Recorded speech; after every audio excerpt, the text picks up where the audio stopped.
Hello, everybody, and welcome to another edition of the Playbook for Performance podcast. I'm your host, Shauna Corden, and our mission is to make work fun again by building better leaders.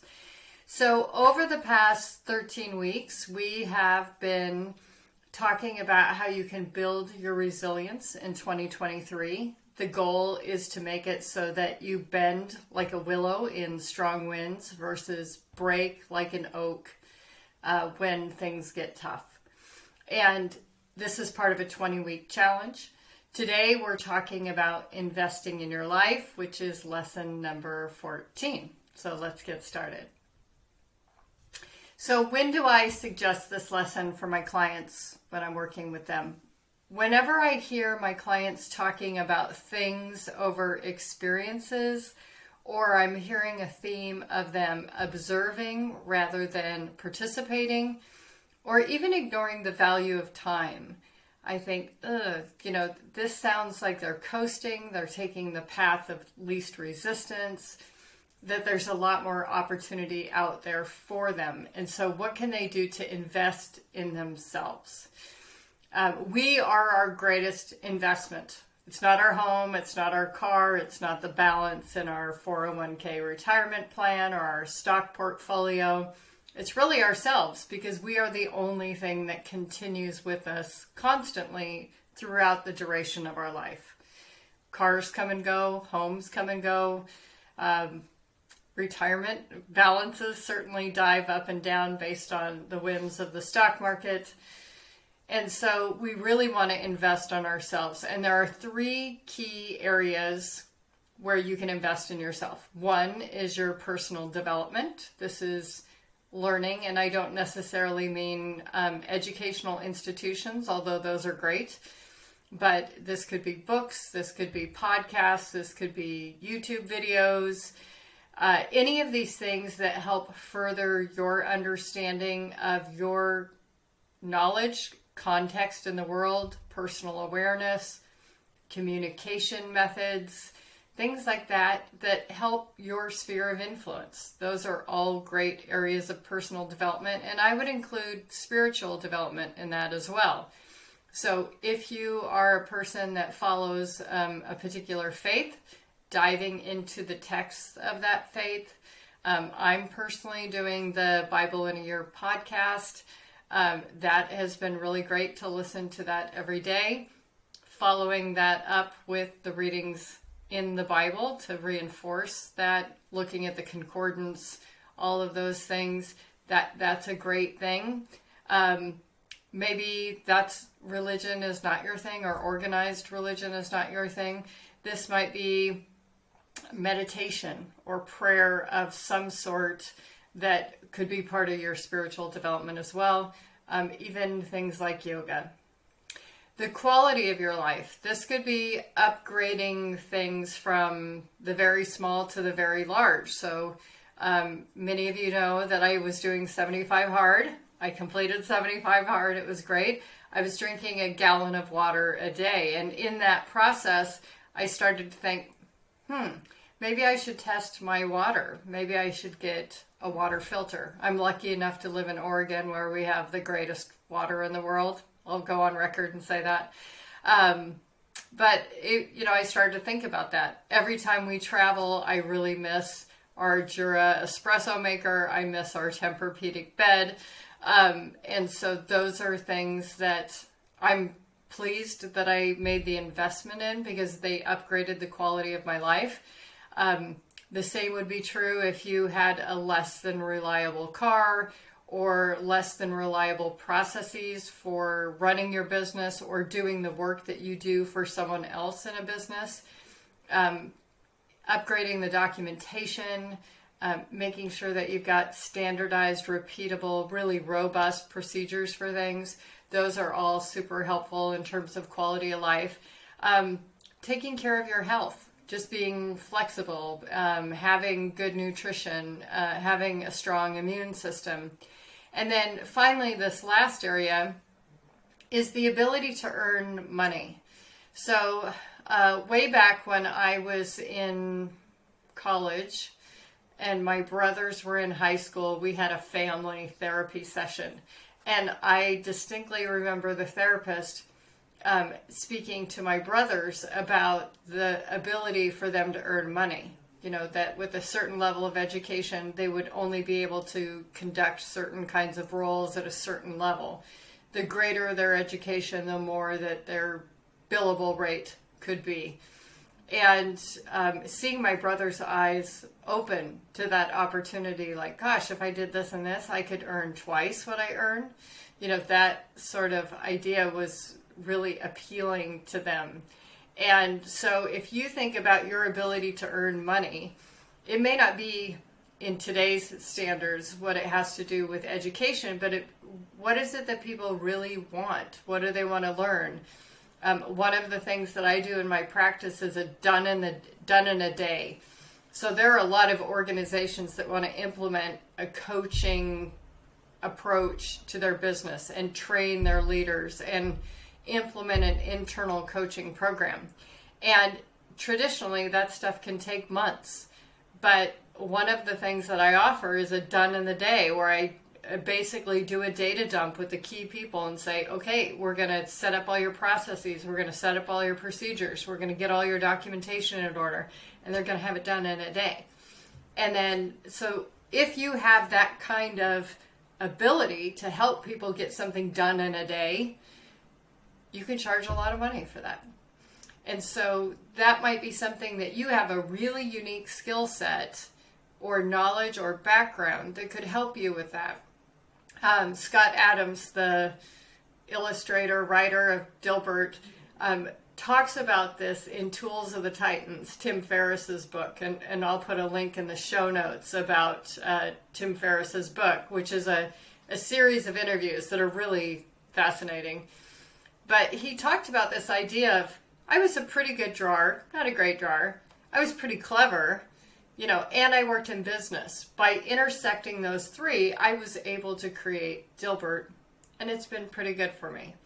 So that idea, if you're, you know, at the 80-90% level of something, if you could add more to that, if you could intersect it with a different area, that could be quite valuable.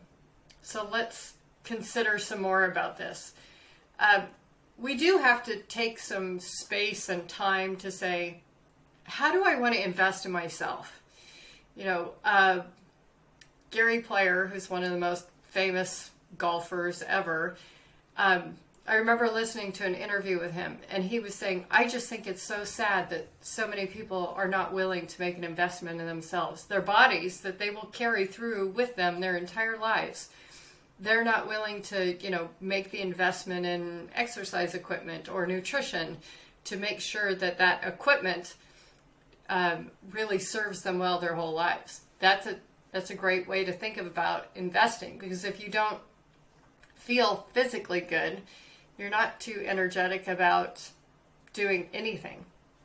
So that might be a good place. I would also say that about a mental space. You know, what is it that you need to come at your work or approach your family members or colleagues with a good attitude? You know, do you need to feel mentally well? Do you have to have enough space in your calendar? Do you need to monitor your attitude? And in 3 weeks' time here, we will be talking about choosing a healthy attitude. So be sure not to miss podcast 78, because we'll be going through that in some detail. You also want to think about, have I ever made a conscious investment in investing in myself? And it could be that you took a How to Meet Friends and Influence People course, you know, the Dale Carnegie, which regularly salespeople tell me is the best training they ever took, regardless of all the things they do. Could be that. Could be that you hired a personal trainer to design an exercise program for you. It could be that you met with a nutritionist and had, you know, all your food sensitivities mapped out, things like that. Maybe those were some conscious investments you made. But what would it take for you to make it a priority? What would you have to be willing to set aside, at least temporarily, so you could really focus on this and develop a habit? And as I've mentioned in previous podcasts, James Clear talks about that idea of your identity is the thing that needs to shift first for success in forming a habit. So, thinking of yourself as a person who puts yourself first, recognizing that the investment in you will upgrade your entire community. You'll be a role model to others, you'll be more encouraging, you'll be more patient, etc. So what is it that you need to internalize before you choose to make this investment? I do think, in alignment with what I just said about the James Clear comment, you must believe and identify with these two ideas. One is that you're worth it. The second is that nothing has a better return on investment. What else is going to be with you forever? So,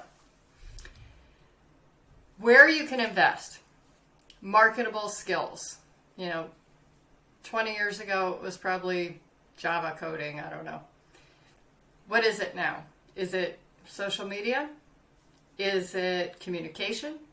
Is it follow through? Is it resilience? What is it that you feel is super important and marketable? Attraction. What is it that will make you, and I don't mean like physically alluring attractive, but I do mean spatially and spiritually attractive to other people. The basic law of attraction says we get back what we send out into the world. And so what is it going to take for you to upgrade what you're sending out in the world?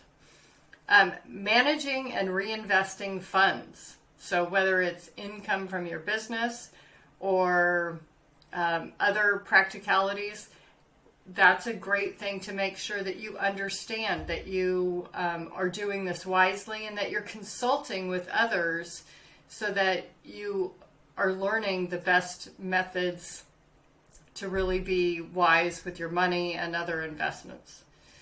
Personal development, quality of life, we've both talked about, and again, that ability to earn. It could be looking more at that Venn diagram of here's my talent, here's the need, here's what feeds me, putting that all together to say, this is where I can charge the most money. This is where I can upgrade my lifestyle because this is what people really need and want and are willing to pay for. So, where to start? I would start with what in your life is not as you want it right now. Maybe you don't have the Tempur-Pedic mattress. Maybe you're feeding yourself with less than healthy foods.